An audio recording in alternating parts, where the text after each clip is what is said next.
Hey everybody, it's Party Elite with another episode of Total Breakdown. This time we've got a great battle between Irongeneral's Warriors of Chaos and Ondjage's Beastmen from the ongoing tournament at Clan Community. Make sure you check out the link in the description below if you're interested in this great Total War community and constant competitive play. A Chaos Lord is in the air with a Potion of Toughness, bringing in fire damage in case Morgur is on the field, while the Chaos Sorcerer of Death is also in the air with Life Leeching, Spirit Leech, the Fate of Buna, Arcane Conduit, and a Scroll of Power. A unit of Chaos Marauders come in just to add some cheap width alongside a unit of Aspiring Champions and 2 units of Forsaken. 4 units of Chaos Warriors with Halberds will have a great time against enemy large units and won't do terribly against any armor-piercing Bestigor herd on the field either. 2 units of Chaos Knights with Lances alongside the Chaos Warhounds can provide great flanking support and can screen against cavalry charges as well. Morgur the Shadowgave leads the Beastmen with Foe Seeker, Spirit Essence of Chaos, and the Stave of Ruinous Corruption. His Brave Shaman of Death comes in with Spirit Leech, Doom and Darkness, the Fate of Buna, and Arcane Conduit, while his army is a smaller, higher tier army than the opponent. 3 units of Bestigor Herd provide an armor-piercing backbone, while 2 units of Senegor with Great Weapon can work with the Chaos Warhounds with Poison to cause a great deal of damage.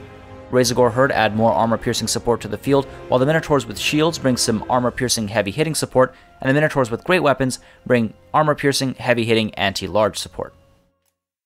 Alright, as always, we're going to start with a conversation about deployment, and both sides keep it relatively simple, though the Beastmen do try something a little clever with their deployment. Let's start with the Warriors of Chaos. Now, up front, you can see we do have the Chaos Marauders as well as the Aspiring Champions able to dive in for some early engagements, and the rest of the army can come in from various angles, and the main line actually consists of alternating anti-large and heavy-hitting support. You'll see we have, even though it's a little broken, we have the Chaos Warriors with Halberds, the Forsaken, more Halberds, the Forsaken, and then more Halberds, doubling down on that right flank. So very anti-large over here, able to shut down enemy cavalry pushing from the flanks, or push out and shut down anything that might be coming in from this side. And at the same time, we have this mingling of anti-large and regular damage with Frenzy to try and spread that anti-large damage, because if Minotaurs or Senegor come crashing through the front or coming from the rear, there is a decent amount of that anti-large support spread through the main line. Then we do have the Chaos Knights with their Lances on either flank as well, again able to push out, get some flanking maneuvers of their own done, shut down enemy cavalry potentially, or come in for rear and side charges, of course. And then, of course, on this left flank we do have the Chaos Warhounds as well, and these guys can work well together to try and, again, shut down enemy cavalry, or, of course, push in for those rear and flanking maneuvers just to get that extra morale damage in. And all the way at the back, we do have the Chaos Sorcerer of Death and the Chaos Lord, and just a reminder, the Chaos Lord does have fire damage, and that's going to be very helpful considering Morgur is on the field.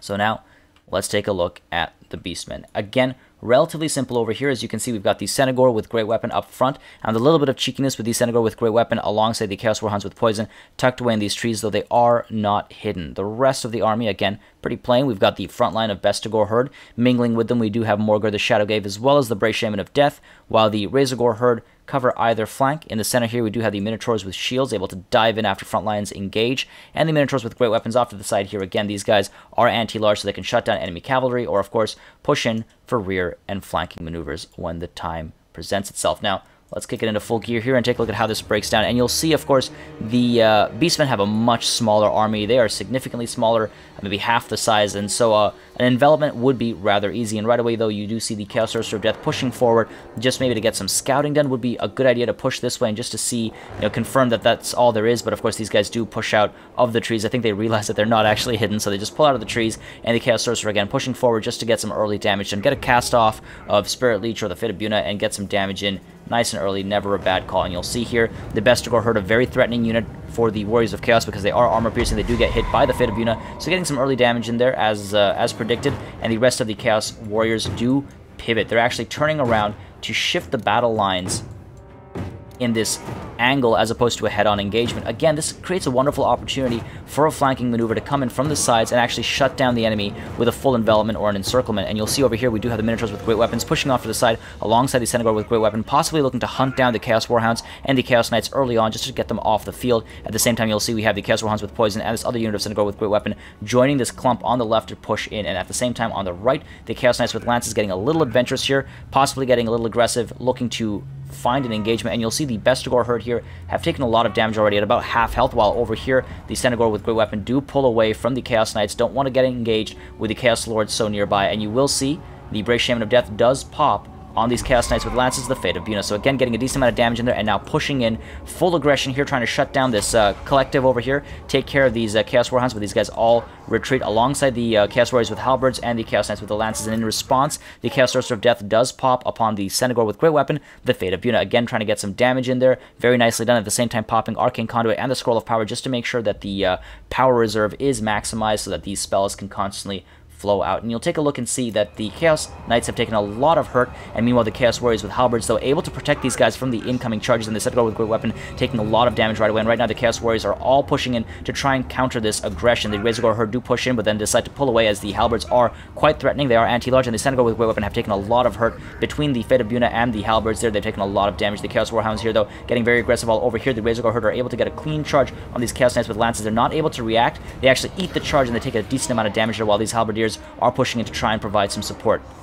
Meanwhile, you'll see over here, the Beastmen are forced to pull back. They need to stay safe from all those halberds, while the Bestigor Herd here dive in to distract those guys and get a decent amount of damage in, take care of the halberds so that these large units can push in and get some decent damage in, while Morgor over here popping Foe Seeker, trying to get involved in the frontline engagements, while the Senegor with Great Weapon here get a nice rear charge upon these Forsaken to get some decent morale damage in there and try and take care of that right flank ASAP. Meanwhile, over here you'll see the Chaos Warhounds are being very quickly taken care of by the Beastmen between the Minotaurs with Great Weapons, the Senegor with Great Weapon, and the Chaos Warhounds with Poison. Those Chaos Warhounds from the Warriors of Chaos don't stand a chance, but these halberdiers here are turning around and pushing into this engagement because there's a lot of large enemy units that can be shut down, while the Chaos Lord as well pushing in to provide some support. So you'll see a great sort of sandwich being formed there as the Chaos Lord pushes in alongside the halberds on the other side. So trying to shut these guys down, while the Chaos Knights with lances as well pushing in to try and hold them in place so these halberdiers can get a nice surround, while the Chaos Sorcerer of Death also pushes in with a nice rear charge to try and shut those guys down once and for all. Meanwhile, over here you'll see we do have a decent amount of damage going in. The Chaos Knights with lances have been hit by Doom and Darkness, trying to break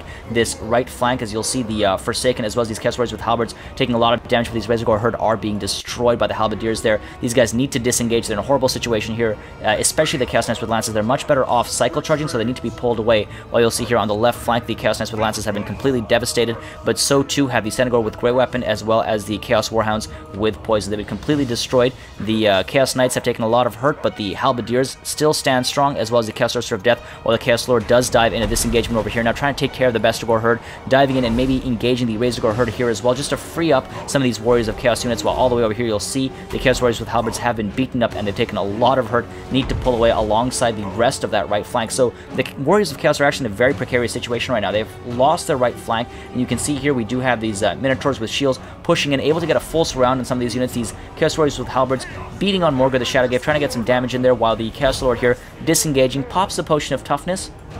Maybe a little premature there, takes to the air, trying to stay alive, while all of these Beastmen units are clumping down on a couple of these Chaos Warriors with halberds and the Forsaken here, trying to get rid of them once and for all. Meanwhile, you'll see the Bestigor Herd here once again hit by the Fate of Buna. Great call there. Again, they're a very threatening unit, so they're taking a lot of damage here. And meanwhile, over here, you'll see Morgor continues to lay the smackdown on the Chaos Warriors with halberds. He is in a precarious situation, though, and now the Chaos Lord and the Chaos Sorcerer of Death all dive in. And again, the Chaos Lord does have fire damage. You can see Morgor already at half health with that one hit, eating a lot of hurt at about quarter health now, and very frightened for his life. He's about willing to give up here, and you'll see the Senegor with Great Weapon here as well, shattered by the halberdiers as well as the Chaos Knights with lances. The Minotaurs with Great Weapons trying to get some damage in, do take care of the Chaos Knights with lances, and meanwhile the Bestigor Herd here as well, pushing in to try and engage the Chaos Warriors with halberds, and the Razorgore Herd as well as the Minotaur with Great Weapon need to be pulled away from this situation, though they are, I think, trying to protect Morgor. And unfortunately, the Chaos Lord here disengages from Morgor for some reason. I think dives into the Bestigor Herd to try and protect these halberdiers, but should have stayed engaged with Morgor over here. Meanwhile, on this left flank, you'll see